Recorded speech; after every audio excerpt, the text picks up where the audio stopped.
Reaching Pelham Parkway. Transfer is available to the BX12 Select Bus Service. This is an accessible station. The elevator is at the rear of the platform. Backflips for $2, man. You gotta hit them, man. Come on, man. Yeah. I need some more blind. You think you Caucasian? What? Yeah, you think you Caucasian? You better get... Do you think you Caucasian? Do you think you Caucasian? Why you got some white hair? Oh my goodness, Lord Jesus. This is blonde hair, Mariah. Then why do you have white hair like you think you Caucasian? Mariah, this is blonde hair. Why do you think you Caucasian? Get out of here, Mariah. You think you Caucasian? Move. Get out. You don't think you Caucasian. You is brown. You think you Caucasian? Mariah, I know what color I am. You think you Caucasian? No, I do not think. You need to get some good pussy or something because it wouldn't be having you on the internet worried about me and my shit. Took my daughter to go see The Little Mermaid in Orlando, and this happened.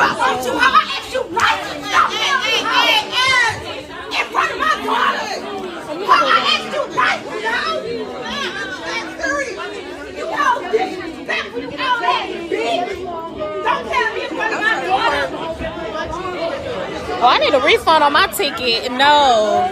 We getting a refund because No.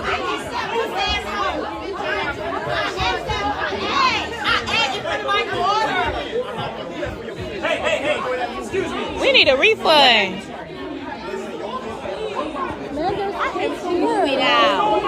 What's going on? This is a kids movie. Oh my God. We not you sitting up here lying your ass off. That's why the fans listen. That's why your husband look like Master Splinter, right? Bum. You're a bum. More you're hair a bum. Than your you're wife a bum. Under that you're lace a bum. front that you you're stole a bum. for her. And you need ratings. Where's your you wife? Bum. You're a bum. You're a bum. Tooth? You Where stink. is your you side tooth? You're a bum. No, Over. you're a but you have the but you have my name in you're your mouth. That's you have my name in your mouth all the time. You bum. You're a bum. You're a bum. Say bum. Your husband look like Master Splinter. What about your husband is a bum too, right? Bum too. What about him? Yeah. My husband yeah, in the house. Yeah. Where's your bitch? I don't know about a bitch. I think you might be one. You might be one. You might be one. You might be one. You might be one. You might be one. You're a bum. You're a bum. And politics is simply people interaction, or you may call people relations. And anything that people do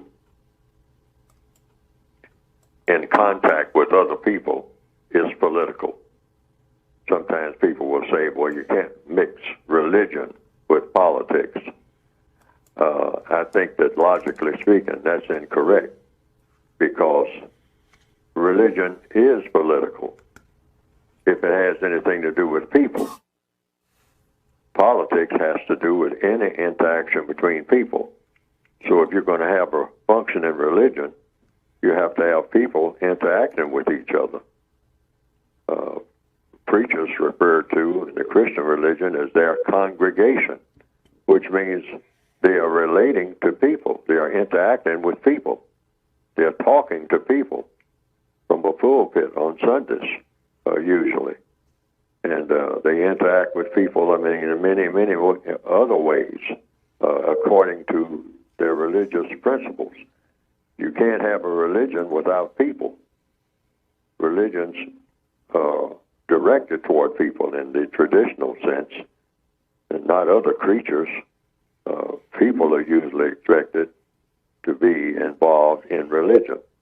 So if people are interacting with each other, that's politics. Anytime a person says good morning to another person, that's political. That's a political interaction. That's basic politics. Politics is not just going to the polls and voting.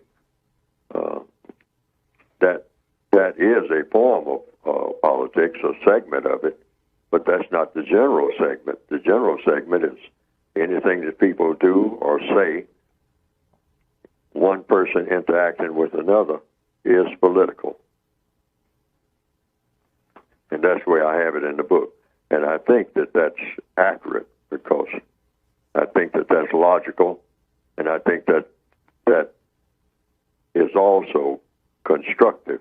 It's supposed to be constructive, accurate, logical, and constructive. That particular definition. People interaction, people relations, political, politics, polite, police, all has to do with people. The system of white supremacy, racism, what it is and how it works is specifically designed and intended to result in both white people and non-white people thinking, speaking, and acting in a manner that is tragic, shameful, disgraceful, loathsome, contemptuous, grotesque, vulgar, obscene, indecent, etc. During the existence of white supremacy, the interactions between white people and non-white people, and between non-white people and each other, can best be described as tacky, trashy, and or terroristic, or the tragic arrangement. The term the tragic arrangement means the sum total of all of the things that non-white people and white people think, say, and do, or not think, say, and do in regards to their interactions with each other in all areas of activity, including economics, education, entertainment, labor law, politics, religion, sex, war, and counter war.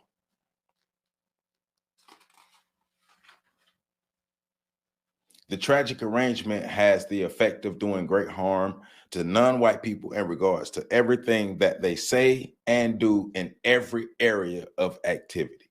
No part of the tragic arrangement that non-white people have with white people and with each other ever gets better than tacky.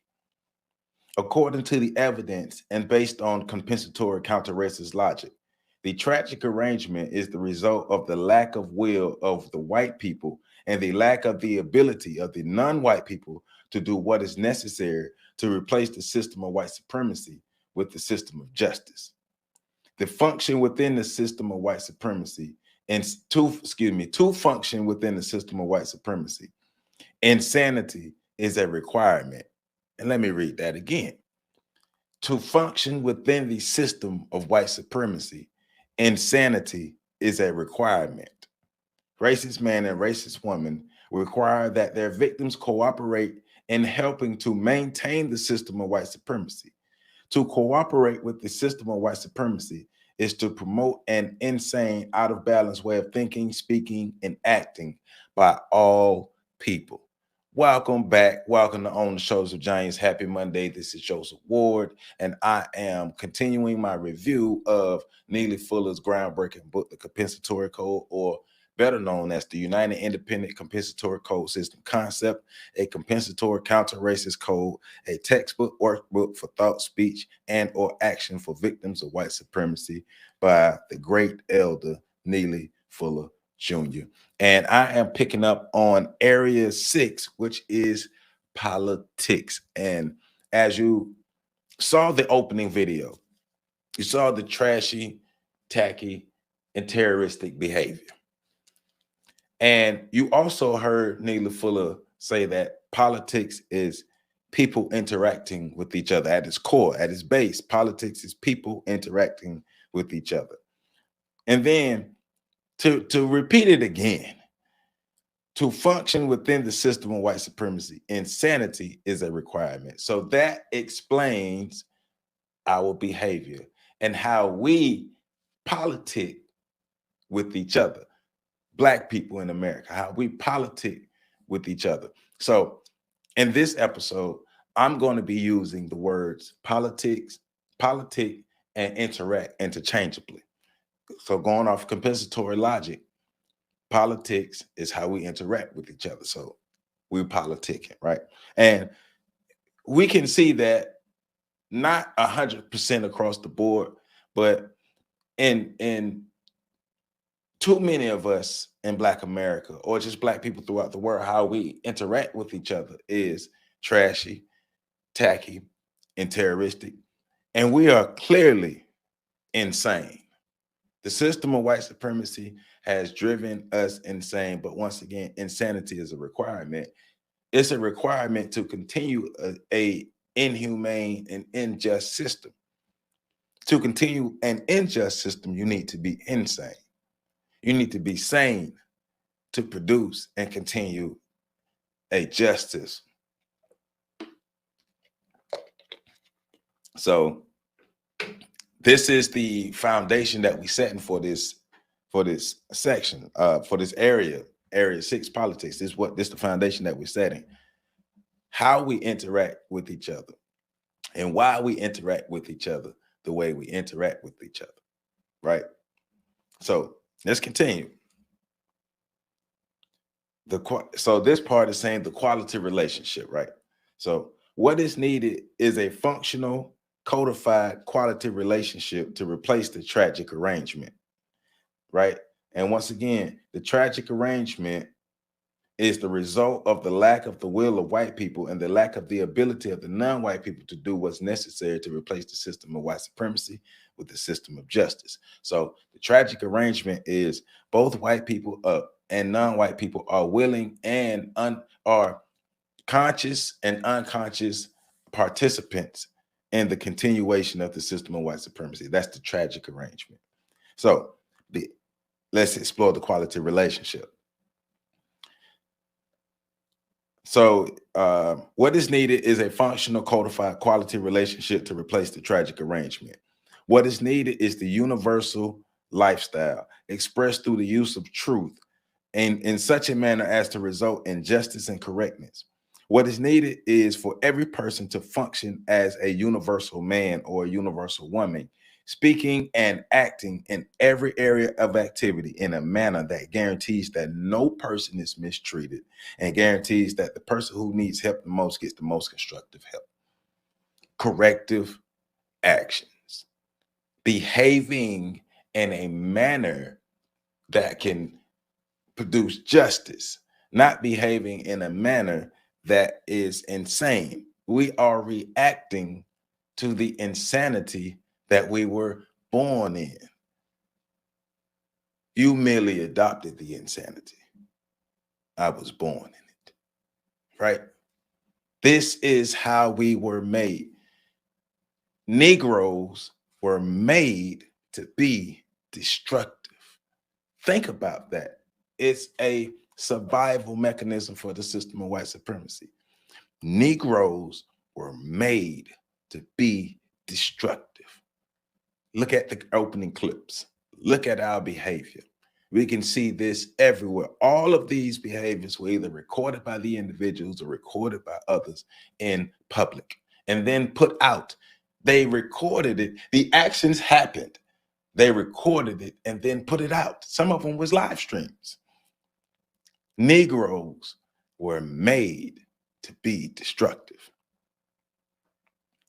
The quality relationship means that there is a total absence of pretense, dishonesty, deception, falsehood, etc. in regards to everything that people say and do in all of their interactions with each other in every area of activity, and that all of those activities produce a constructive result. The constructive result would be the improvement of our society, improvement of the way we live, the absence of white supremacy, the existence of justice, living absent of white supremacy. Living in a true society that truly produces justice will help to cure all of the ills. We talk about a lot of the disparities that exist within our communities. I've been working in my community for 13, 14 years. I've for a while, I banged my head against the wall because all of the community work that I've done with I've done with a lot of people in the community. I've said it before, I say it again. We realize we're only putting a Band-Aid on a gunshot wound. I'm still in my community, but I have a better understanding now of what it takes to change the overall conditions, what it takes to change the overall behavior. Yes, crime, greed, jealousy, envy, all these things. Think about all the disparities that follow poverty. But what creates poverty? Why does poverty exist? Poverty doesn't just exist because a group of people wake up one day and say that they just don't want to do good. No, those conditions were created and those people were placed in those conditions. Those people don't have the power to change their immediate conditions.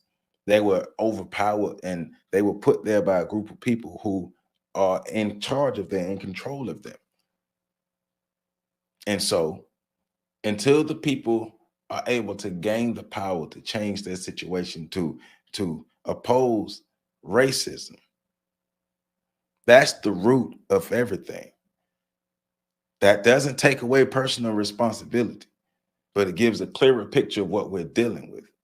In order to change what's happening outside in our communities, we got to understand none of the work that we do will be truly significant until the system of white supremacy is replaced with justice, or all of the actions that we're doing is simultaneously helping to improve the community and replace the system of white supremacy with the system of justice. Unless we're going to continue putting band-aids on bullet wounds. Politics, right? How we politic with each other, how we strategize. All of that matters, but understanding the root cause of everything.